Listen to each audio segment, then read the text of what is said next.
రీసెంట్‌గా యూట్యూబర్ నందు గురించి, వాళ్ళ స్కామ్ గురించి చాలా రూమర్స్ వస్తున్నాయి. మరి ఇందులో ఎంతవరకు నిజమంటారు? యూట్యూబర్ నందన, ఆమె భర్త మధుకర్ చుట్టూ వీసా స్కామ్ ఉచ్చనేది మరింత బిగుసుకుంటోంది.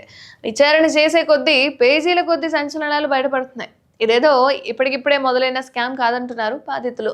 3 ఏళ్ల కిందటే అంటే 2023 నుంచి యూకే వేదికగా మన ఇండియన్సే టార్గెట్‌గా నందన అండ్ ఫ్యామిలీ సిఓఎస్ పేరుతో భారీ స్కామ్ చేసినట్లు ఆరోపణలు వస్తున్నాయి. 2024 సెప్టెంబర్లోనే నందన ఆమె హస్బెండ్పై సిఐడి కంప్లైంట్ కూడా ఫైల్ చేసిందట. తీయగా మాటలు చెప్పడం, డబ్బులు రాగానే నిలువున ముంచేయడం అనేది నందన ఫ్యామిలీ స్టైల్ అంటున్నారు ఆవిడ బాధితులు.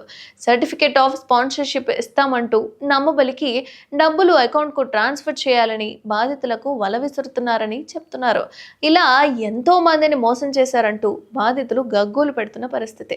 దీంతో ఈ కపుల్పై ఎన్టీఆర్ జిల్లా ఇబ్రహీంపట్నంలోనే కాదు, మాదాపూర్లోనూ కేసు నమోదైంది. అంతేకాదు యూకేలో ఉద్యోగాలు, స్పాన్సర్షిప్ ఇస్తామని మోసం చేశారంటూ పలు చోట్ల కేసులు నమోదయ్యాయి. దాదాపుగా 50 మందికి పైగా బాధితులు నందన ఫ్యామిలీ వల్ల తీవ్ర ఇబ్బందులు పడినట్లు ఆరోపణలు వెల్లువెత్తుతున్నాయి. ఇక నందు యూట్యూబ్ ఛానల్, యూట్యూబ్ వీడియోస్ చూసి మోసపోయామంటూ లబోదిబం అంటున్నారు.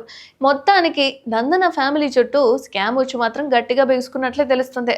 మరోవైపు కేసు విచారణకు నందు ఫ్యామిలీ అందుబాటులో లేకపోవడంతో మధుకర్ మరియు రమానందన్ పై ఎల్ఓసి జారీ చేశారు ఇబ్రహీంపట్నం పోలీసులు. చూడాలి మరి ఈ కేసు ఎంత దూరం వెళుతుంది ఏంటి అనేది.